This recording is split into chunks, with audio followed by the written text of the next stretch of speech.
Glória a Deus. A graça e a paz do Senhor Jesus. Amém. Amém.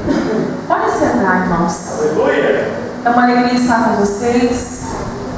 Meu nome é Maristrela. Meu esposo Alisson, nossa amiga Andréia. Estamos fazendo essa obra, essa missão que Deus nos convocou. Eu vou compartilhar uma história com vocês. Por onde eu tenho ido, eu tenho compartilhado meu testemunho, minha história do Vale de Baca, uma história que gerou um livro que foi publicado em 2011 e agora em 2014 já está na terceira edição, na terceira tiragem. É um livro que tem contado fraquezas, vitórias, Aleluia. tristezas, alegrias, e tem ensinado a cada peregrino que lê o livro aprender a atravessar o seu vale. No Vale de Baca, Baca em hebraico são lágrimas. É um vale que existiu. Eu vou ler para vocês, não precisam abrir comigo a Bíblia, mas Salmo 84, verso 5 diz assim: Bem-aventurado o homem cuja força está em ti, em cujo coração estão os caminhos aplanados, o qual, passando pelo vale de Baca, faz dele uma fonte. A chuva também enche os tanques. Vão indo de força em força, cada um deles em Sião aparece perante Deus. No Vale de Baca era uma travessia dos peregrinos que queriam adorar a Deus em Israel. Eles entravam por este vale perigoso, sombrio, escuro, cheio de animais selvagens, um vale de escassez, onde não havia água, onde não havia lençol freático. Mas eles faziam uma coisa muito interessante para nós, para que possamos estar fazendo também. Eles abriam poços, eles cavavam em terra seca e faziam buracos nas terras secas daquele deserto. Mas não havia água, mas eles precisavam de água para continuar. Ninguém sobrevive sem água.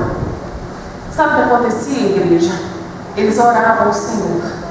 O Deus de Israel, nosso Deus, santo e justo e poderoso, fazia chover naquela terra seca e enchia os poços. Eles tomavam da água, os animais tomavam da água e eles seguiam, eles iam de força em força. O que é isso para nós? Baca, vale de lágrimas, meu vale, seu vale. Todos nós passamos por tribulações, passamos por lutas, por perdas, por desertos. Muitos passam pelo vale da sombra da morte, que é o meu vale. E neste vale nós temos aprendido que cavando os poços, com a nossa fé, buscando Deus, buscando em conhecê-lo, buscando em adorar a Deus, estando mais perto dele, ele faz chover. Quando nós vamos em obediência, tendo um alvo, e o alvo é chegar em Sião, e o nosso alvo é também Sião. Aleluia. Nós estamos aqui como forasteiros, como peregrinos nessa terra, e o nosso alvo é Sião, a nossa cidade eternal. Aleluia. Nós não somos daqui, nós estamos passando aqui. Enquanto passarmos, nós temos que aprender a cavar os poços, a buscar de Deus a nossa força, para que possamos ir também de força em força até chegar em Sião.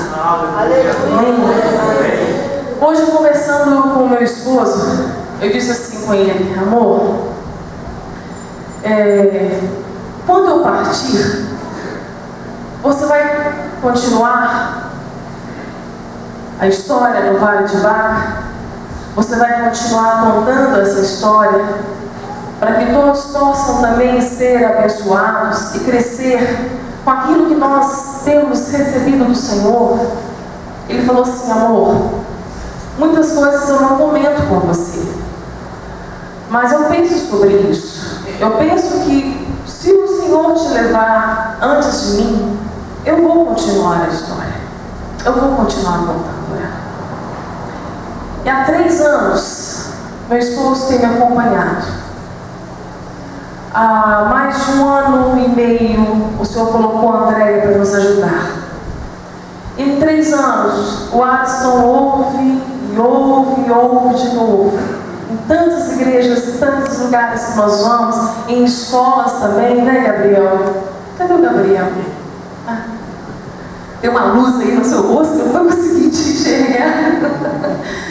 O Gabriel me conheceu lá na CIF, em uma das palestras. Nós damos muitas palestras em escolas. Mas sempre sou eu quem estou com o microfone na mão e contando a história. E uma dessas palestras, a última que nós demos agora, para professores, assim que encerramos, uma professora disse assim: eu queria ouvir o Ariston contar a história. Porque quem passa conosco, quem passa nos nossos vales, às vezes tem uma história no ponto de ótica, no ponto de vista, até melhor do que a nossa. Porque sofre às vezes até mais. E pela primeira vez quem vai contar essa história não sou eu. É você. Oh, aleluia!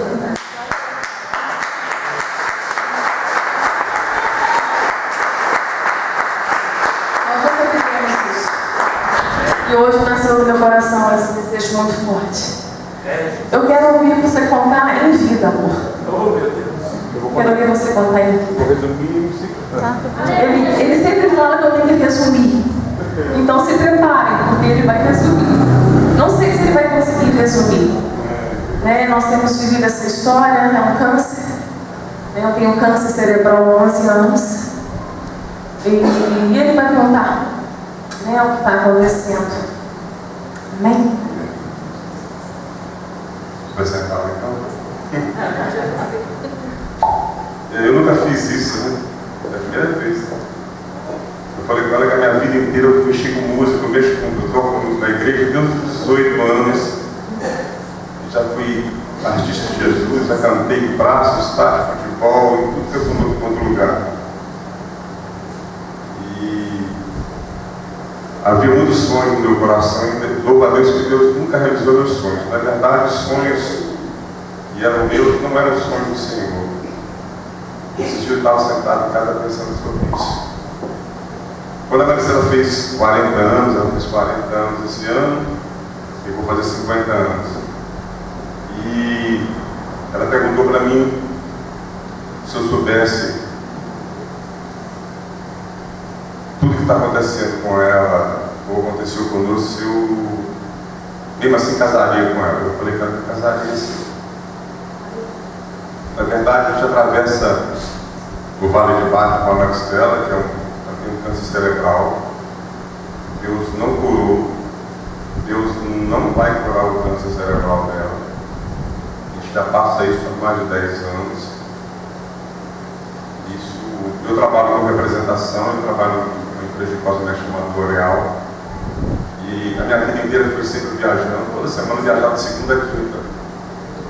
E o dia que eu estava em casa, a gente acordou de madrugada, eu acordei de madrugada para ter uma convulsão. E na hora eu assustei muito, porque eu nunca tinha visto isso. Eu fiz de tudo para que ela não mordesse a língua, mas ela mordeu a língua e sangrou um pouquinho. Quando ela voltou ao normal, liguei para minha mãe. A minha mãe, minha irmã foi lá em casa. E a gente foi para o médico, foi feita uma tomografia. Depois ele me chamou, falou que ela tinha aparecido algo estranho na cabeça dela. Aí resolveu fazer uma outra. E apareceu na cabeça da Maricela uma imagem que parecia um tumor. A gente procurou um especialista em Valadares, que é o Dr. Antônio Carlos. Eu estava lá na indústria farmacêutica, conhecia muito ele antes de entrar na L'Oréal. E ele falou que o tumor cerebral estava na parte nobre do cérebro dela e que não poderia operar, porque corria o risco de ela não suportar a cirurgia e corria o risco também de ela ficar tetraplégica e até vegetar, porque era na região nobre. Com orientação de outros conhecidos, nós resolvemos procurar um médico em Belo Horizonte, no Hospital Biocor. ele mandou que fizesse uma ressonância magnética. A ressonância magnética, o tumor apareceu, mostrando que estava na região nova e que não tinha como operar. A gente esperou novamente, passou um tempo, repetimos essa ressonância e na outra nova ressonância descobrimos que o tumor já não estava tão na parte nobre do cérebro dela, então que ela poderia operar. A cirurgia foi feita. Eu lembro que, eu nunca contou isso, mas é na minha visão. Eu estava aí com os colegas, ele falou assim comigo: a cirurgia vai durar em torno de 12 horas. Ele me deu um tanto de papel para me assinar. Eu perguntei que responsabilidade, se caso ela morresse na cirurgia, que a cirurgia é complicada, ou qualquer coisa, seria responsabilidade minha de estar assinando. E passou um pouco, ele ligou e falou que queria conversar comigo, que tinha acontecido alguma coisa na cirurgia. Quando eu voltei, quando eu estava no apartamento, a Marcela chegou, uma maca, colocava ela na cama, estava eu, meu gerente, mais um amigo, e na hora que eu coloquei ela na cama, ela começou a chorar, ela virou para mim e falou assim: amor, eu não vou andar mais, porque a cirurgia que ela fez, ela lesionou todo o lado esquerdo dela, e ela era canhota. Eu lembro que, na hora que ela me falou isso, eu fiquei um minuto assim, eu fui lá na China e voltei, como diz o pessoal. E na hora que eu voltei, eu falei assim: amor, você vai voltar a andar. Ela, por quê? Porque você lembra que a gente começou um negócio nosso para não orar para a gente? E aquilo, esse negócio que a gente montou, e havia um projeto muito grande nisso. Eu acredito que Deus não vai permitir isso, não. Ela foi para casa, uma viagem bem intensa de Ipatinga até de Belo Horizonte até Ipatinga. Ela passou por um tempo de fisioterapia. Depois eu vou estar vendo um vídeo que a gente fez algumas imagens. E durante esse período que ela passou nessa fisioterapia, o Senhor foi abençoando. Um dia no culto, o Senhor falou através de uma irmã que estaria restaurando a vida dela, a saúde dela novamente. Uma semana depois ela voltou a já andar com dificuldade. Não era andar com dificuldade em casa, um dia o Senhor tocou no coração dela não botar um salto alto. Ela conseguiu se equilibrar mais e ela voltou a andar normalmente.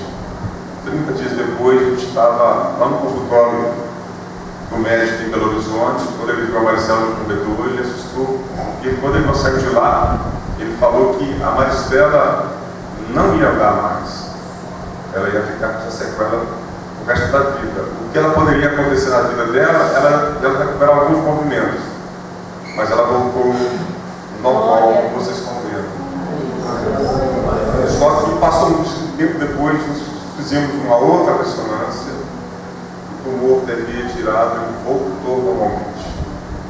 E ele virou para ela e falou com ela que ela tinha que fazer, operar novamente. E a Maricela não quis operar.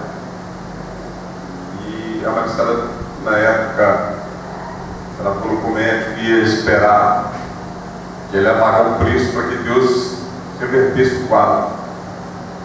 Mas quando Deus tem um projeto em algo na vida da gente, esse projeto vai cumprir. Mesmo às vezes não seja de acordo com o que a gente quer. E durante 40 dias ela jejuou, ela orou, buscou, fez tudo que podia fazer.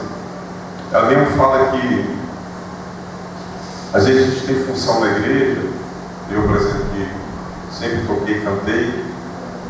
A gente tem função na igreja, a gente acha que ou a gente é obreiro, ou é diácono, ou é pastor, ou é evangelista, ou cuida da senhora. A gente acha que a gente tem um crédito com Deus. Então a gente, às vezes, por ser uma pessoa boa, a gente tem que pedir, Deus tem que fazer aquilo que a gente quer.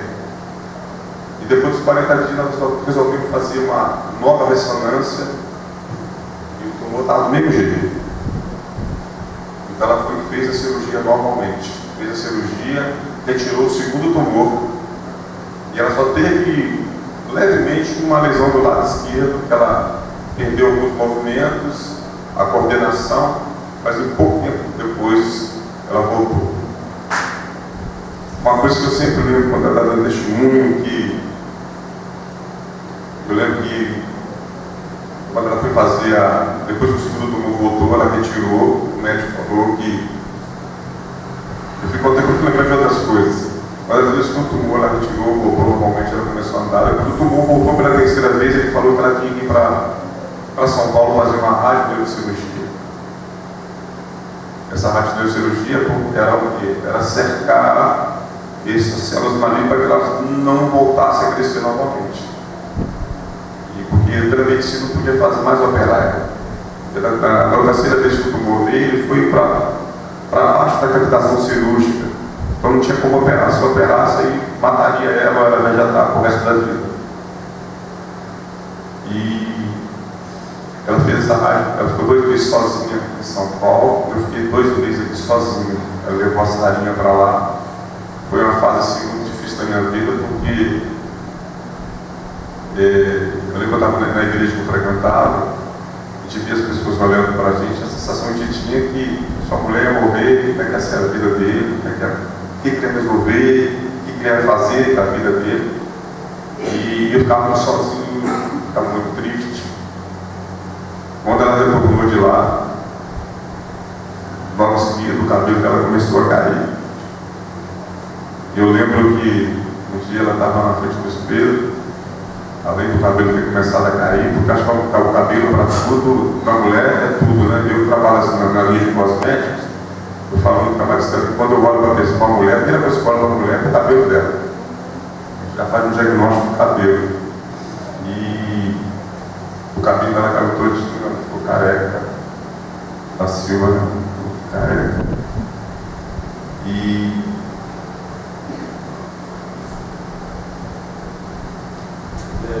Não, eu estou lembrando aqui. E eu lembro também que além de ter ficado careca, no tanto de corticóide que ela tomou, ela engordou demais.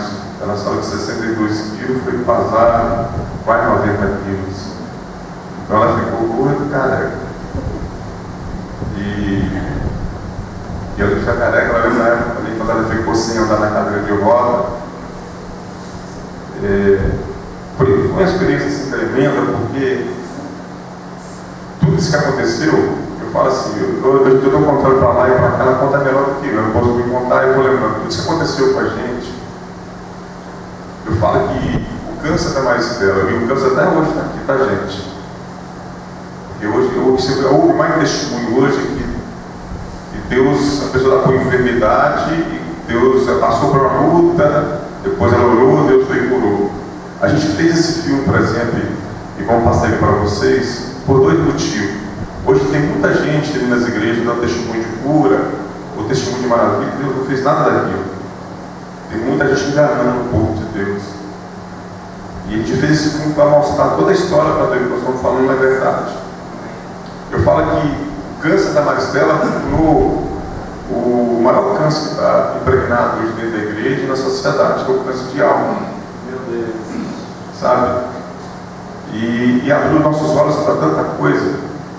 Nós estamos vendo um momento tão difícil hoje no Evangelho, que tem tanto louco, travestido de evangelista, travestido de pastor, enganando o povo.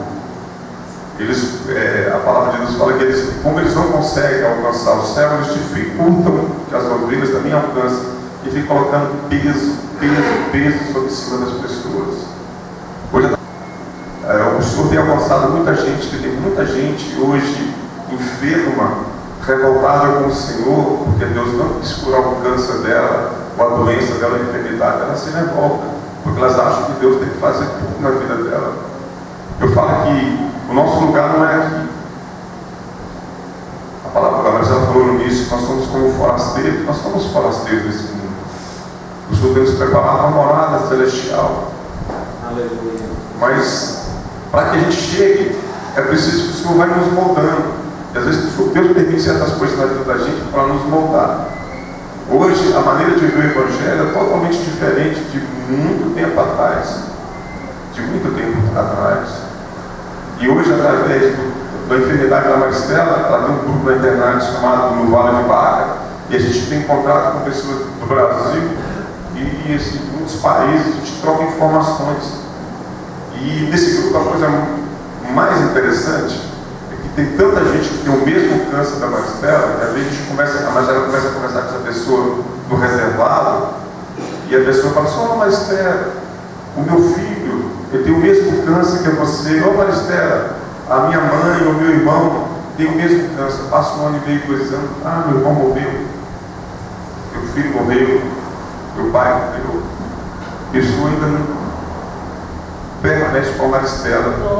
E eu acho mais interessante que o que mais confunde a medicina é que o tumor está lá. E às vezes a gente vê médicos falar assim: eu não sou boa, parece que nós estamos no curso de saúde, tinha um estudante de medicina, ele está fazendo neurologia, ele falou que eu sou ateu, mas o que acontece com a sua esposa é um fenômeno, porque não tem lógica ela estar viva. Não tem lógica ela estar viva. Eu gosto de ver o testemunho, às vezes eu falo com ela que às vezes fica me contando, agora ela está contando testemunho, eu viajo muito assim, porque eu lembro de muita coisa que a gente viveu. Aqui não estava contado, eu nunca fiz isso, primeira vez que eu estou fazendo, não tem como lembrar nem dar sequência certinha. Mas eu falo de vaga, eu acho que todos nós passamos. Todos vocês passam. Eu falo assim, que o Evangelho se resume em alguma coisa, sabe? O Evangelho resume em obedecer e confiar no Senhor. E você só vai confiar no Senhor, obedecer ao Senhor, se você confiar nele. A gente só confia numa pessoa que a gente conhece. Hoje a igreja virou um lugar de entretenimento. Hoje eu falei, eu amo cantar, mas entre louvar e cantar eu preciso ouvir a palavra de Deus. E a gente vê que nos cultos se canta muito, se faz movimento muito, mas a palavra de Deus não é pregada. E a fé vem para ouvir a palavra de Deus. Nós temos que ouvir a palavra de Deus, tem que ter tempo para a palavra. Então nós só vamos obedecer e vamos entender o projeto da Deus da gente quando a gente começar a entender a palavra dele. Através da palavra dele você vai começar a entender muita coisa na sua vida. Ou nós acreditamos que nós, do levantar ao deitar, Deus está no controle da nossa vida, tanto as coisas boas como as coisas ruins é pela permissão do Senhor, ou a gente nunca vai entender o plano que está passando na nossa vida. Amém? Amém. Eu não falei para você não, mas amém. Vou botar um vídeo para passar. Tem como apagar essa luz aqui? Senhor, nós sabemos que Deus fazemos ficar registrado. Aí foi a queda de cabelo, quando começou a queda de cabelo. Um copo d'água pequenino, já mais perto da barriga. O nosso trabalho Ela chegar em Batista. A gente não poupou nossas filhas de nada, elas viveram tudo, hoje elas sabem de tudo. Cada subir ao monte, cada passa desapercebido aos teus olhos, Pai. Ó Deus, se levante, Deus mesmo se levante. Libera a nossa porção, envia sobre nós a nossa bênção, Deus.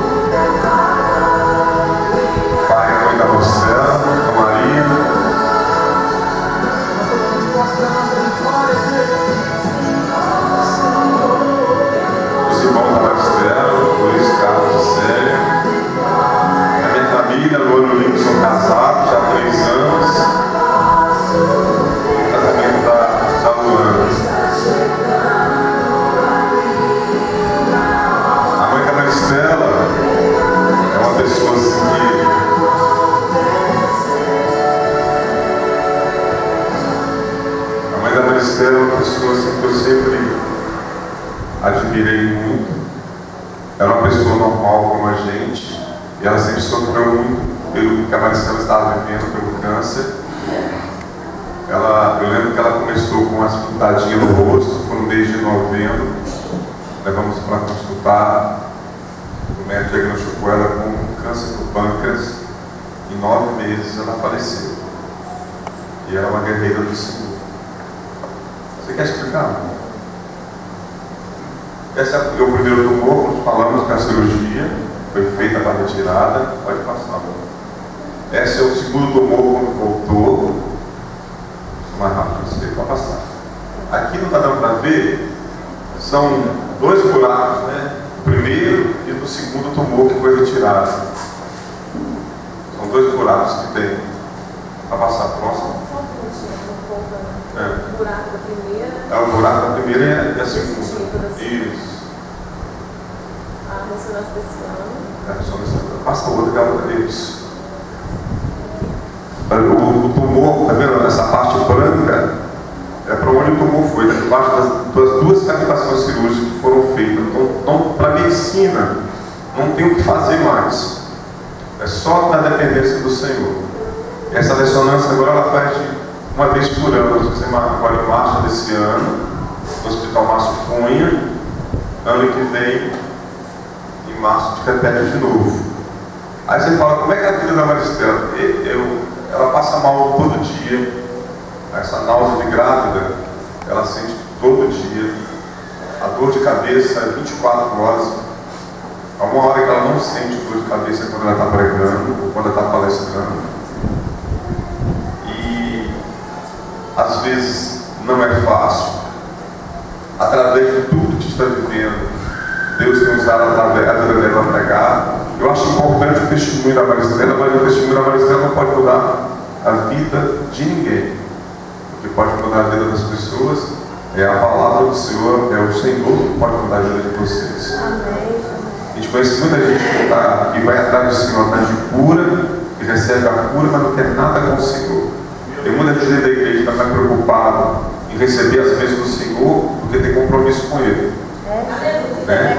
E às vezes você pode ir para o inferno curado, receber a sua bênção, e às vezes você não quer ter nada com o Senhor. Amém?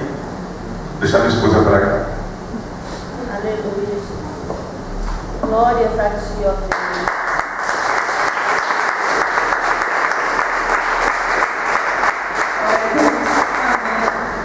Glória a Deus.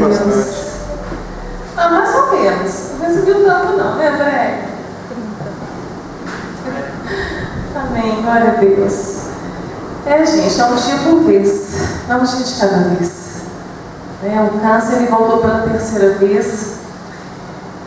E quando eu lutei com o Senhor no segundo, pedi ao Senhor que me curasse, pedi na restituição, Ele não tinha que restituir nada. Nós não temos nada para ser restituído. Até o fôlego de vida que você tem é dele. Amém? Eu lutei com o Senhor 30 dias nesse deserto, pedindo ao Senhor a cura. E quando eu fiz aquela ressonância para ver se o segundo tumor tinha sido curado, ele não curou. A soberania dele não quis curar. Porque havia um projeto na minha enfermidade. Antes de tirar o primeiro tumor, ele disse que havia um projeto na minha enfermidade. E o projeto era pregar o Evangelho em todos os lugares, em todas as cidades. Este é o projeto. Pregar o Evangelho. Pregar o perdão dos pecados, o arrependimento. Pregar o Evangelho do Reino de Deus. Não vale da enfermidade. E nós fazemos isso sem custo nenhum, sem preço nenhum. Pela graça. Porque de graça nós recebemos isso. E o Senhor tem nos sustentado. Glória a Deus. Aleluia. Só que quando o Senhor não curou o segundo tumor, nós viemos para casa de Belo Horizonte para Ipatinga e eu vim muito triste. Porque Deus tinha dito não a um pedido de oração. E Deus disse não também. Mas o não de Deus sempre é vitória. Sempre vai ser vitória. Nós que somos muito medíocres para conseguir entender. Muito pequenos. Mas Ele nos leva à compreensão se nós não sairmos de perto dEle. E quando eu cheguei em casa, eu falei, Senhor, fala comigo na tua palavra. O Senhor disse que tem um projeto na enfermidade. Eu achei que o projeto era só 2004. mudar o tumor de lugar, permitir que a cirurgia fosse feita, eu voltar na cadeira de rodas, o Senhor me levantar da cadeira de rodas, eu pregar o Evangelho. Para mim, o projeto encerrou em 2004. Nós estamos em 2005, Senhor. E o segundo tumor, em volta desse tumor, me fala a tua palavra sobre este projeto. Quando eu abri a palavra, o Senhor falou comigo lá no profeta Zacarias, no capítulo 13, nos versos 8 e 9. Olha que coisa tremenda que Deus disse. Ele disse assim, ele respondeu assim a minha pergunta: as duas partes serão extirpadas. Extirpar é uma palavra usada para retirada de tumores cerebrais. Em outras áreas da medicina, às vezes pega emprestada essa palavra extirpar para extirpar tumores de mama, tumores em outros órgãos. Mas a palavra é usada na neurocirurgia para extirpar tumores cerebrais. E olha o que estava escrito lá 500 anos antes de Cristo: as duas partes serão extirpadas. O primeiro foi extirpado, o segundo estava para ser. Mas a palavra continuou: mas a terceira parte vai restar nela. E eu farei passar a terceira parte pelo fogo. A provarei como se prova o ouro, a purificarei como se purifica a prata. Você invocará o meu nome e eu direi: eu sou o teu Deus. Queridos, eu estava lutando no segundo tumor. E Deus estava dizendo que haveria um terceiro. Mas assim, eu não entendi. Eu não entendi. Eu só entendi que o segundo também seria extirpado. E foi. Passaram-se mais quase 2 anos, fazendo ressonância de 3 em 3 meses. Quando então, no final de 2007, volta o terceiro câncer. Um câncer o mais agressivo cerebral, que não poderia recidir nenhuma vez. Se ele não voltasse, em 5 anos, da primeira vez, se ele não voltasse, eu estaria curada pela medicina. Mas em 5 anos, ele voltou, foi 3 vezes. Um câncer agressivo, progressivo e infiltrativo. A medicina encerrou.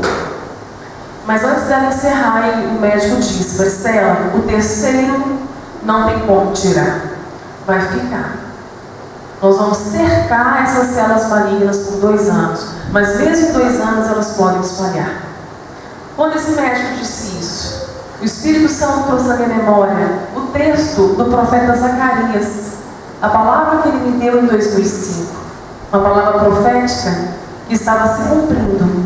Ali então os meus olhos foram abertos, que realmente o projeto ia continuar no vale da enfermidade.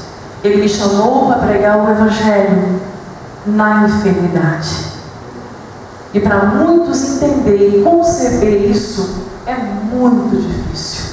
Porque as pessoas estão acostumadas com um Deus que vai dar tudo o que elas pedirem. Um Deus que vai restituir tudo o que elas perderam. Um Deus que vai fazer o que elas quiserem que Ele faça. Enquanto isso, elas vão lutar de campanhas em campanhas, de campanhas em campanhas, e vão vivendo de campanhas em campanhas, e vão sacrificando, e vão dando tudo que é seu, e vão pagando por aquilo que foi de graça na cruz. Então, ouvir um testemunho desse, sem cura, pega muitos de surpresa e deixa muitos atônitos. Que Deus é esse? Que Deus é esse? Esse é o meu Deus. Aleluia! Um Deus quando cura, Ele é Deus. E um Deus quando não cura, Ele continua sendo Deus. Este é o seu Deus. Sabe o que esse Deus está preocupado, queridos? É nos levar para o céu. As enfermidades, Ele continua curando. Aquelas que Ele tem propósito para que sejam curadas. Tem enfermidades que Deus cura para salvar o teu filho, o teu marido, o teu vizinho, ou te salvar você mesmo. Mas tudo volta para o mesmo ponto, para te levar para o céu. Porque o curado, ele vai morrer. O problema é se ele morrer com uma bênção de uma cura e ir para o inferno, como o Alisson disse. Os milagres, eles são para apontar, são sinais que se cumpriram, manifestos, para apontar um sinal muito maior: Cristo, a nossa eterna redenção. Nós devemos olhar para Ele e não para para os milagres. Glória a Deus. Jesus ordenou que os apóstolos evangelizassem pregando perdão dos pecados e o arrependimento, trouxessem o reino de Deus e nos levassem para o céu. Evangelho é muito simples. Evangelho é submissão a esta palavra. A palavra é Jesus.